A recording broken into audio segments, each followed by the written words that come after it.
Queridos amigos e irmãos, ao canto das ladainhas dos santos, os cardeais entraram solenemente em conclave, na terça-feira passada, para eleger aquele que o Senhor tinha escolhido. Os 115 bispos, provenientes de todas as culturas e países, iluminados pelo Espírito, encontraram aquele ao qual o Senhor desejava conferir a missão de ligar e desligar. Eles sabiam que não estavam sós, que estavam circundados, conduzidos e guiados pelos amigos de Deus. E agora o novo sucessor do apóstolo Pedro assumiu aquela tarefa inaudita que realmente supera qualquer capacidade humana. Como poderá fazer isso? Como será capaz de fazê-lo? Acompanhado pelos santos de todos os séculos, dos homens de Deus, ele tem esta consciência que não está sozinho. Não deverá carregar sozinho o que na realidade nunca poderá carregar sozinho. Os numerosos santos de Deus o protegem, o amparam, o guiam. E a nossa oração, o nosso amor, a nossa fé, a nossa esperança o acompanham. De fato, a comunidade dos santos não pertence só às grandes figuras que nos precederam e das quais conhecemos os nomes. Todos nós somos a comunidade dos santos, nós batizados em nome do Pai, do Filho e do Espírito Santo, nós que vivemos do dom da carne e do sangue de Cristo, por meio do qual Ele nos quer transformar e tornar-nos semelhantes a si mesmo. Sim, a Igreja, como dizia o Papa Bento XVI, está viva. Eis a maravilhosa experiência destes dias.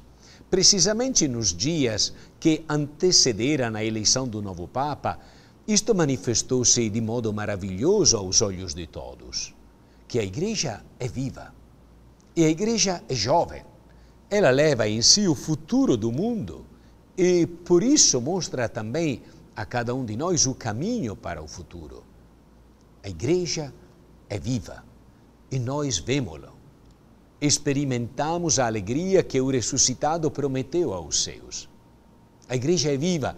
Ela é viva porque Cristo é vivo, porque verdadeiramente Ele ressuscitou. Em todos esses dias, também podemos, num sentido profundo, tocar o ressuscitado. Foi-nos concedido experimentar a alegria que Ele prometeu depois de um breve tempo de escuridão, como fruto de sua ressurreição. Neste momento, o novo Papa não tem necessidade de apresentar um programa de governo. O seu verdadeiro programa de governo é não fazer a sua vontade, não perseguir ideias suas, pondo-se, sobretudo, à escuta com a Igreja inteira da palavra e da vontade do Senhor, deixar-se guiar por Ele, de forma que seja o Senhor quem guia a Igreja nesta hora da história. Há dois sinais com os quais é representada a assunção do ministério petrino. Nós entenderemos melhor esta missão contemplando estes dois sinais. O primeiro sinal é o pálio, tecido em lã pura que é colocado sobre os ombros do Papa. Este antiquíssimo sinal que os bispos de Roma usam desde o IV século pode ser considerado como uma imagem do jugo de Cristo que o bispo de Roma, os servos dos servos de Deus, assume sobre os seus ombros. O jugo de Deus é a vontade de Deus. Esta vontade não é um peso exterior que oprime e priva de liberdade. Conhecer o que Deus quer, conhecer qual é o caminho da vida, eis a alegria de Israel. Era este o grande privilégio. E o Papa deve buscar acima de tudo a vontade de Deus. Desta forma, não serve só ao Senhor, mas serve à salvação de todo mundo, de toda a história.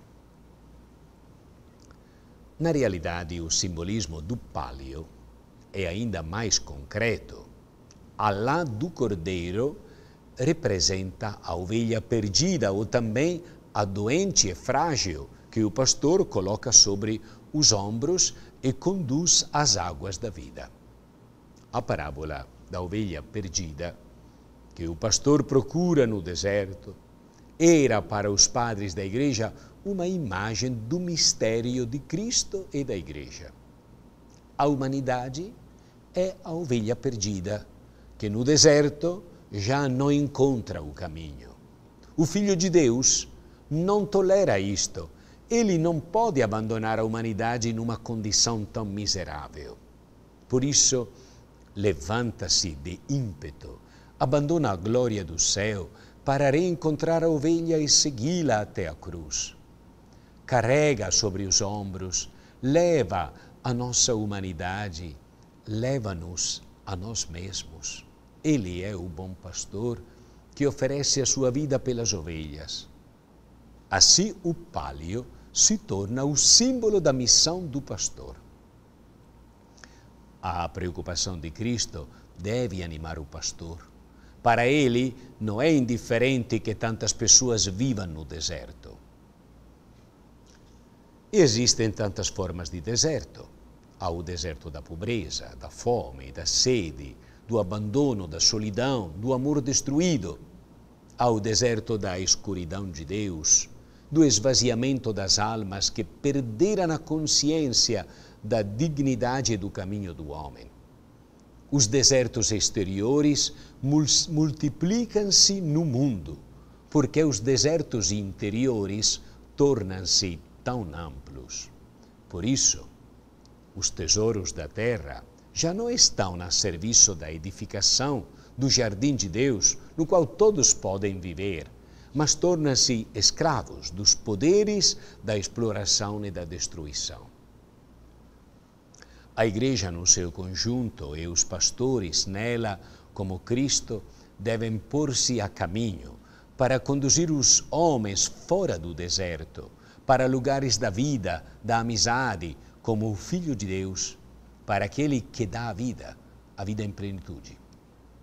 O símbolo do cordeiro tem ainda outro aspecto. No Antigo Oriente era costume que os reis se designassem como pastores do seu povo.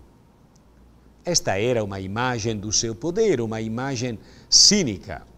Os povos eram para eles como ovelhas, das quais o pastor podia dispor como lhe aprazia. Enquanto pastor de todos os homens, o Deus vivo se tornou ele mesmo cordeiro, pôs-se do lado dos cordeiros, daqueles que são esmagados e mortos. Precisamente assim, ele se revela como o verdadeiro pastor. Eu sou o bom pastor. Ofereço a minha vida pelas minhas ovelhas, disse Jesus de si mesmo. Não é o poder que redime, mas o amor. Este é o sinal de Deus. Ele mesmo é amor. Quantas vezes nós desejaríamos que Deus se mostrasse mais forte, que atingisse duramente, que vencesse o mal e criasse um mundo melhor. Todas as ideologias do poder se justificam assim, justificando a destruição daquilo que se opõe ao progresso e à libertação da humanidade. Nós sofremos pela paciência de Deus. E de igual modo todos temos necessidade da sua plenitude. O Deus que se tornou cordeiro nos diz que o mundo é salvo pelo crucificado e não por quem crucifica. O mundo é redimido pela plenitude de Deus e destruído pela impaciência dos homens. Que nós, nestes dias de ação de graças, possamos continuar a rezar pelo novo Papa, para que seja de fato imagem aqui no mundo desta bondade, desta ternura, desta misericórdia do bom pastor. Que Deus abençoe a todos, em nome do Pai, e do Filho, e do Espírito Santo. Amém.